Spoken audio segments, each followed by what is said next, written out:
So you kind of do this to find that empty space, right? To find that chrono, right? Or to find that corner in the room of this category, product category that no one is attacking, right? Is using. So we use positioning maps to do that. Let's take a look at these two things. As I was saying about being first, right? Being first, it's very hard to topple someone who's first. Now, I'm not saying first in the product. It's first in the mind of the customer. Who was the first search engine? AOL. Vista, maybe. Yahoo. Yeah. Well, which one do we think of now? Google. All right. And Yahoo was really struggling. Right, exactly. Yeah, they were the first engine. I mean, first search engine, right? But yet we think of Google. So even though it was first, it was able to be replaced. Why? Not because it was a new search engine. It's because they got into Google got into the customer's mind. I mean, technically, probably there were some advantages, of course. Right. Yes. And technology also holds another. Yeah, it's a whole other issue, right? But usually, when you're first, it's very hard to displace that. Coke, right? And sodas. Soda wars, right? Soda wars, right? Coke and Pepsi were the two top ones. So, sum it up, what did they do? They came up with the Uncold, okay? The Uncold, just to, instead of going head to head, right? Avis, everybody probably remembers this ad, right? Avis, we try harder. Why do they try harder? Because they're not number one. So, if you're not number one, you can't compete against number one. How are you going to be number 2 or 3? Right? That's what you got to ask yourself. How do you position yourself? And what we do here is, instead of positioning yourself, sometimes you can reposition the competition, right? Which is what Tylenol did with Bayer, what Avis did with Hertz, so on and so forth. You probably think about a lot of other examples that you have in your head. So, how does, with all this stuff that's going on, how does a company really focus on the thing? How do they get direction? How do they, get sight of that thing they want to go after? How do they do that? The first and foremost, I think, is what business is it in? Every company has to ask themselves, what business am I in? Right? Kodak. They thought they were in the film business. Wrong. Right? They weren't in the film business. Right? Trucking companies think they're in the trucking business. They're not in the trucking, they're in the transportation business, and so on and so forth. You can do a lot of examples like that. So you really need to think about what business are you really in? What business? Who does that serve? Who is the target market, that segment of the market that you're serving? Right? What's needed by those that you serve? And who's your competition? Right? You have to look at your competition. Take a look at that positioning map. See who's out there doing what. Right? And of course, what unique benefit. What's your competitive advantage or comparative advantage, whatever you want to call it, that I get by using your product? What advantage do I get by using an Apple computer versus a PC? Right? Okay. I'm going to skip over this real quick because normally this is a workshop, so we actually go into developing a positioning statement for the companies, and we also develop a brand name. So, but just real quick, I'll go through this real quickly with you. A positioning template would follow this format for your target market, who wants what the reason to buy your product or needs. Your product or services would go in here, is a category that provides your key benefit, unlike so-and-so, the product or service, and then your key differentiation. So let me just give you a quick idea. This is from American Dental Mothers. So here's a positioning statement. For mothers who care about their children's health, right? For mothers who, Crest is the brand of toothpaste, the category, that is unsurpassed in protecting against cavities because it contains fluoride and is endorsed by the American Dental Association. Simple positioning statement, right? Here's another one. This is from Amazon early on, actually. For worldwide web users who enjoy books, Amazon.com is a retail bookseller that provides instant access to over 1.1 million books. Unlike traditional book retailers, Amazon.com provides a combination of extraordinary convenience, low prices, and comprehensive selection. So like I said, normally we do this as a workshop, and people break out and develop their own positioning statements.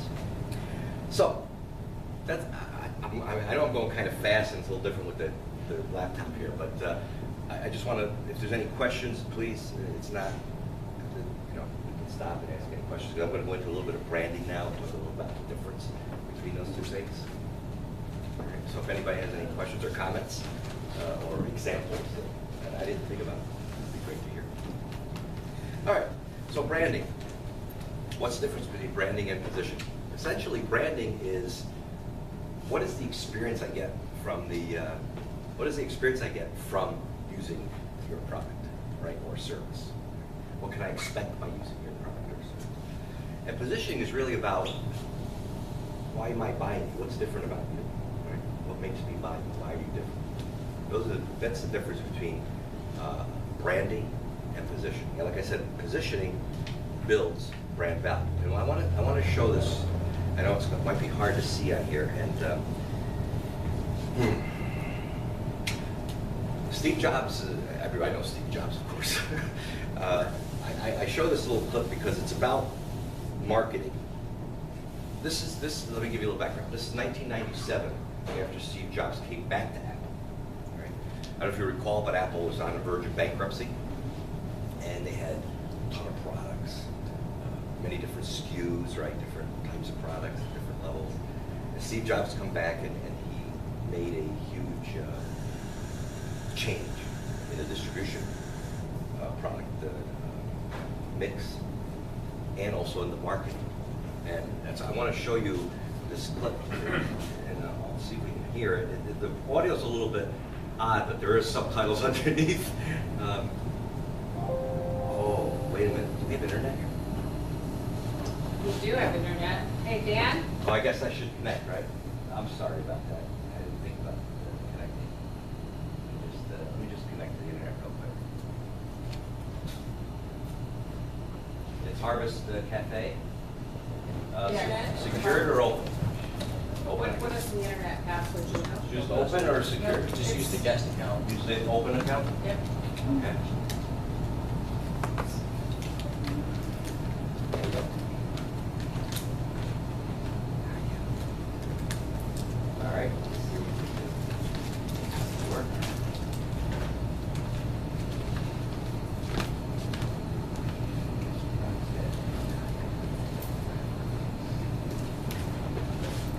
There we go.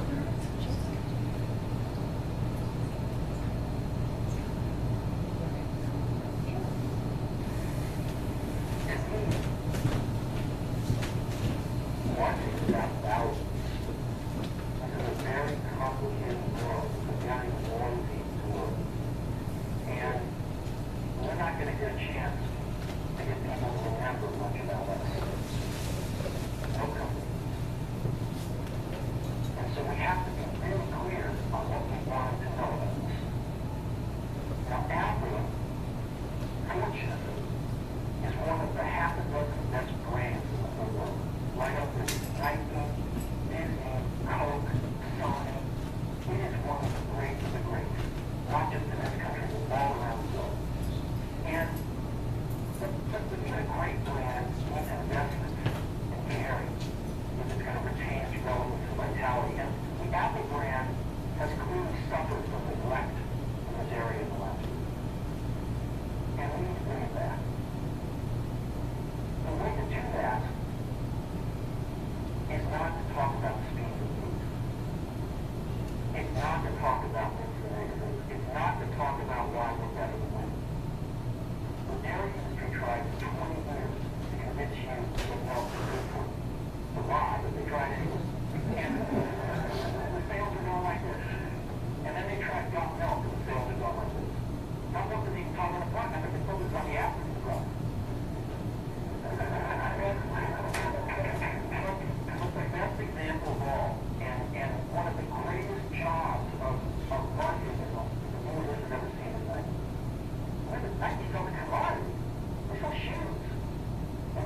That was unfortunate.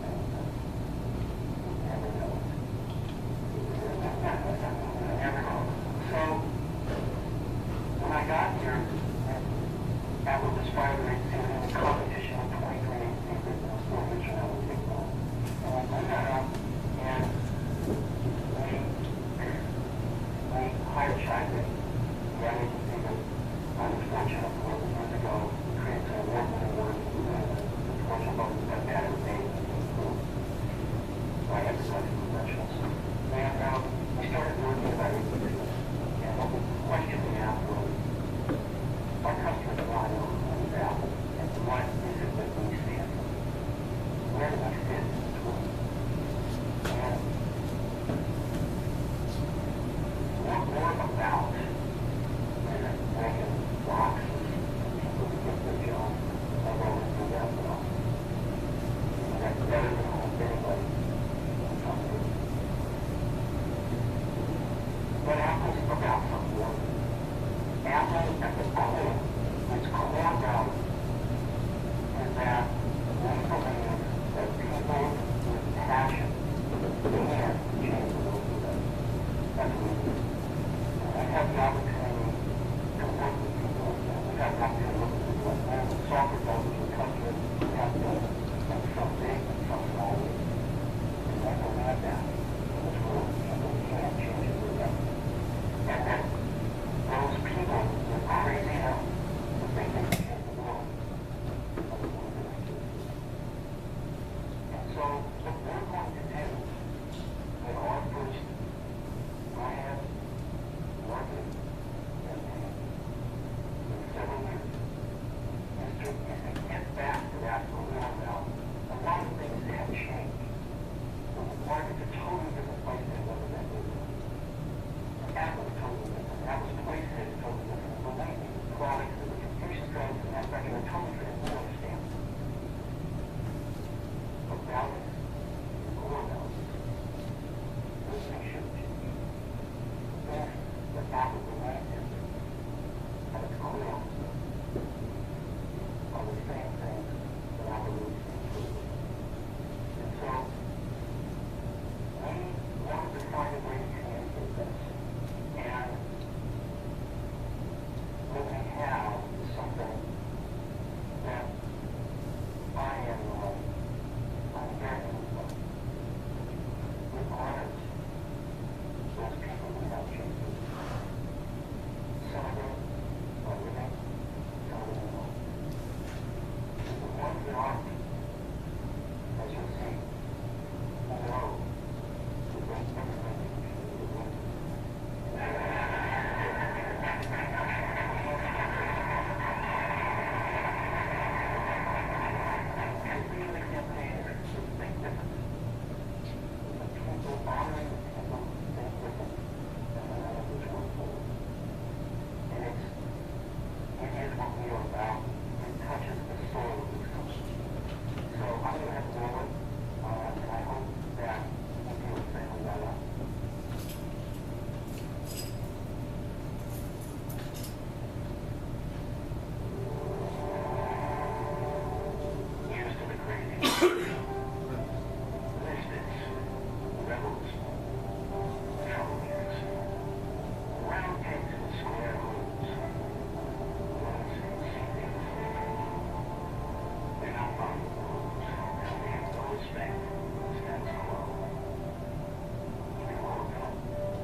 Was their campaign? That was this campaign when they came back to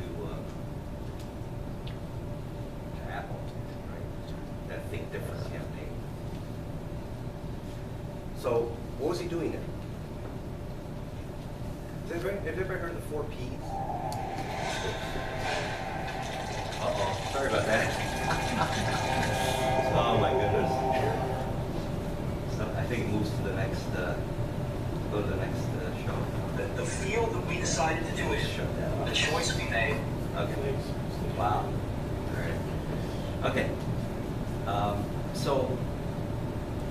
Does everybody know the 4 Ps of marketing?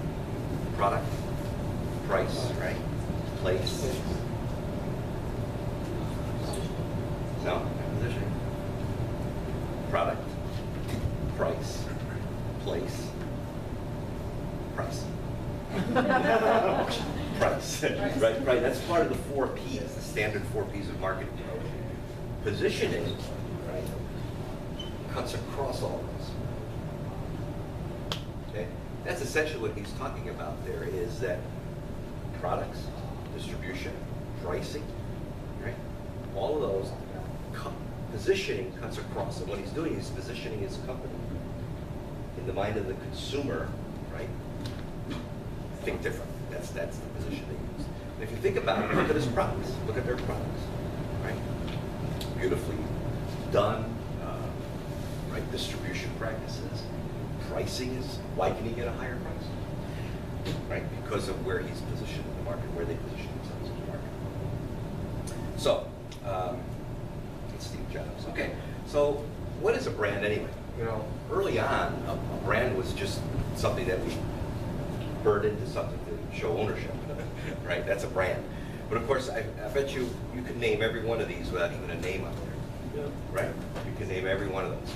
So it kind of becomes, you know, that brand image becomes ingrained in our mind. I mean, who doesn't know that? Who doesn't know the swoosh, right? Mozilla's a little bit, I'm sure everybody knows that one, but this one? PlayStation, right? Okay, exactly. So what is a brand anyway?